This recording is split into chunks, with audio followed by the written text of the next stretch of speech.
Good evening, everybody, and welcome to Take Two Radio. I'm Pam, your host, and tonight I have with me, who do I have? I think I have that North Carolina girl, Dawn. Oh, you're such a hoot woman. Hello, Pam. Yes, you have me. It's like on time tonight. We're kind of like, kind of back in the saddle again, doing our thing, aren't we? Yeah. Tag teaming it. Oh, you're just being funny because you're stuck, neck deep in snow probably. How many inches do you have? A foot at least, I'm sure. A foot? Oh, you just say that so nonchalantly. You know what we would give for like a half a foot? It would be awesome. But, okay, you keep your snow. Yeah, well, you can come and get some. Mm-hmm. Well, tonight we are very happy to welcome Rock WILK. He's a playwright, an actor, a musician, an all-around guy. Just finished a very successful run of his play about his life called Broke Wide Open. And we're also going to talk to him about his new play called Privilege. So welcome, Rock. Thank you. It's great to be back. Yeah, thank you so much for joining us again. We're very excited to hear about the success of your play or your one-man show. I don't know what you would call it exactly, but to me I always call everything a play that's in the theater. So Yeah, it is a play. It's definitely a play. So you must be very proud because I know we're proud of you. Oh, I appreciate that. I am very, very proud of it. Do you miss doing the daily routine now that it's ended? Or are you keeping busy with the new play? Well, I really do miss it because leading up to that, it was an Off Broadway run, and so leading up to it, I had worked 6 years, like every day, literally on Broke Wide Open. I mean, my whole life for this whole 6-year period was about writing and figuring out the performance, rehearsing, Broke Wide Open every day, 24 hours a day. And so when I closed, the next day after I closed was literally the first day that I had not worked on Broke Wide Open. And so I was completely lost. I didn't know what to do with myself. And it took me a minute to kind of recover from that. I was like, wow, what do I do now? Right. It was over. So it was weird. Well, I was going to ask you about that because, to me, that would be like, during the holiday season, and you just have all this hype and hoopla and all these festivities, and the day after Christmas, it's like almost this letdown feeling. It's just almost a short of a crest feeling because you're like, it's all gone. It came so quick, and it was over before you know it, and then you're kind of sitting there going, we have to wait till next year now. So, I mean, I imagine for you were kind of on that vicious go daily, and that was your life for such a period of time. And then to have that next day after, it was, I'm sure that had to have been a little bit of a shock to your system. It was. I mean, I guess, even though I knew at some point I would move on to something else, it never really was like even a thought in my head while I was working on it that I was going to be doing anything else. I mean, I kind of received Broke Wide Open as a life's work. And so, during that whole process, I never really thought about when it would be over. And, I mean, I'm hoping it's never really over. I mean, I hope it continues. But, for the thing that was over was that it actually took me 6 years to complete the writing process. I mean, I wrote the ending 2 weeks before we opened. And it literally took me that whole time to get to the ending of that play. And so, every night when I was performing it, and, the run lasted like 3.5 months, every night it felt like a completed piece of work. Like I thought to myself, I really finished this. Like it's done. Right. It's over. So when it closed, I thought to myself, my work is done. I don't want to write this anymore. I don't have to work on this. It's like in my pocket. I have it. Now it's going to make whatever contributions it's going to make, in the world, but I don't have to work on it. And so I felt like it was really important for me to then move on to another project. So, I took a couple of days and, I had hoped to take a little bit more time, but I just, I had another project in my head for a long time that I wanted to work on. And so I just started to write, and I think I kind of went into a little depression for a couple of days. I mean, I can imagine. Really didn't know what to do with myself. Mm-hmm. But I started writing. And, ironically, when I started Broke Wide Open, it was like the worst time of my life. I mean, my mother had just died. My marriage had just split up. And I was in a very dark place. And so I wrote myself into this catharsis, for the next 6 years. So I think Privilege kind of did the same thing for me. It started to kind of just, gave me something to do, something to focus on, and all of a sudden, before I knew it, I was in. Like I had written a whole play in less than a month. Wow. Wow. Yeah. That's amazing. Yeah. It was, because the thing is, Privilege is a story that is so important to me, and it's about everything that's most important to me in my life. I mean, Broke Wide Open is about my life. It's about my adoption and my fostering, and it's about me. And, perhaps maybe it's the most important work that I can ever do for my life. I feel like I needed to go through that process, but I think Privilege is the most important work to me. Like, it's about racism and prejudice and white privilege, and it's about, that type of interaction in the world between people that has always compelled me since I was a little kid. There's a lot in Broke Wide Open about that as well. People see what I was like even when I was a little kid. So I feel like Privilege has been brewing for quite a while, and I think, Broke Wide Open has kind of armed me and tooled me to be able to move on and work on this next project, which I feel is probably, even more important because it's not just really about me. And, as much as Broke Wide Open started all about me, it certainly didn't wind up about me. It was really about everybody because it became such a community collaborative project. But Privilege is not all about me, and it's a story that I'm just creating. It's not a true – it is based in true stories, but it's certainly not a true story. So it's a lot different. It's a completely different project, and I'm excited about it because I'm a little overwhelmed with it right now. So I'm looking forward to being, challenged again.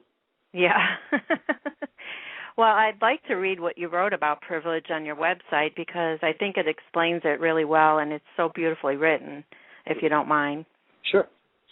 Okay. There are no songs in Privilege and a very little poetry, but I hope it reads like a symphony, like a beautifully tragic opera, like Miles soloing over My Funny Valentine, like Keith Jarrett floating furiously in stream of consciousness, improvisation, if I can talk, like a beautiful love story that is drowned in reality, dark like a night filled with a million stars and storms, and it feels beautiful, but just a little bit dangerous and sad and angry and friendship and loyalty and narcissism and trust and pure, vast like the ocean, unadulterated love. I hope it reads like that, Rock WILK. I guess I should have put my glasses on before I read it. But I thought that was so beautiful, and it, to me, it sounds like the poet in you coming out as well when you wrote that. Yeah, well, I kind of think that way. I think that's why, if you spend a lot of time with me, it gets kind of annoying. But that's how that's how I think, and that's how I talk, and that's what it is. Like when I Privilege is similar to Broke Wide Open in that there's definitely a very specific language that is my language. I think it's very musical, and it is very poetic, but it's not poetry, and there is no music. This is not a musical. Broke Wide Open was a musical. This is not. This is just a straight play. And it is, the language is very specific, and it's very stylized, but I think very, very different than Broke Wide Open. It sounds like it to me. What do you think, Dawn? Definitely, and I'm a sucker for a love story anyway. Right. And I really am. Especially one that just pulls you in and kind of just makes you feel every possible emotion, and that's one of the things that I love about your work is that it does that. It helps you tap in to feelings and emotions you didn't realize you had or could have. And so that's what I'm really, really looking forward to Privilege because we get more of that, but it'll be a whole different take, on a completely different theme, and that'll be awesome. Yeah, it's definitely a love story. Even though it's, like I said what it's about, it's literally about three kids that grow up together in Brooklyn, in Bed-Stuy, Brooklyn, and they meet when they're 15 years old in middle school, and you see them, they're like these inseparable friends, and you see them grow together over a 20-year period of their lives. And it's one black boy, one white boy, and one Latina girl, and you see how their lives are just going dramatically different directions simply because of who they are and the way society treats them and what they have to deal with, just because one is black, one is white, one is a woman and a Latina woman. And so it's a tragically beautiful story, but it's definitely a tragedy. Something horrible happened, and but it's a love story. I mean, it's a beautiful, beautiful love story about these kids. Like, I mean, as I'm writing it, I'm just falling more and more in love with these kids. Mm-hmm. There's actually 4 characters. And, you know, the other funny thing is that I began writing it as another solo piece. I mean, Broke Wide Open, and, you know, it's funny what you said earlier, whether it's a one-man show or a play.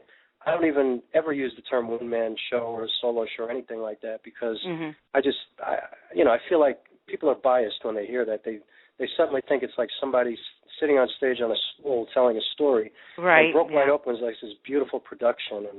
And so it's another play, but what's interesting is that I was writing it to perform it by myself, but as I've been developing it, I think it's virtually impossible to do it that way. I think it's going to wind up being an ensemble piece. So I'm going to do a reading. I'm doing a reading here in New York on March 19th by myself, but then I'm going to do an ensemble reading with other actors probably in April. And I think it's evolving to be more of an ensemble play than a solo play, which is going to be interesting for me too because I haven't done that before. But I think that that's what's going to serve the work best because these characters, you know, Broke Wide Open, the characters were my mother and my grandmother and my father and my best friends and my wife, you know, all these people in my life. But these are people, you know, who have nothing to do with me. And the whole story is not filtered through me. And they're very, very developed characters. And so I feel like I want to see how other people, you know, manifest these characters out of their own vessel and not just mine.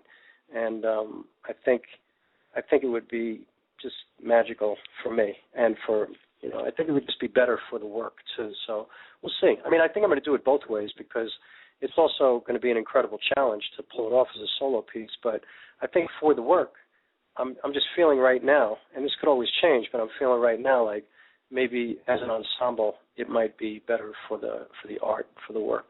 And I always try to follow what's best for the work, not what I want to do. Well, I think it would be very interesting seeing you play a Latina woman. But I can. But, you know, the thing about this play, what I love about it is that, you know, even though these characters are all, you know, very, very unique and very individual, very, very powerful people, all of them, they're all very much the same. You know, they grew up in the same neighborhood, they're friends. And, you know, when you have like this inseparable group of friends at 15 years old, they're all kind of the same. You know, they're all kind of very influenced by one another. So their language is very similar and their sensibilities are very similar. And that's what's interesting about it is that, you know, you have these kids who are like pretty much the same when they're kids, and then the world around them just kind of rips this union that they've created out of them. And so the love remains, but the world kind of seeps in there and just kind of tries to rip them apart for their whole lives because, you know, that's what society does. Just like it segregates all of us. You know, it takes us into different places. It tells us what we're supposed to be because of the way we look. It tells us, you know, it gives us expectations of ourselves. It kind of puts us in a box, you know, like, you know, this is what you do, and this is what you're supposed to do. Oh, you're black, well, this is what you're supposed to do. You're Jewish, that's what you're supposed to do. You're a woman, this is what you can't do, and we don't expect this of you. And so it's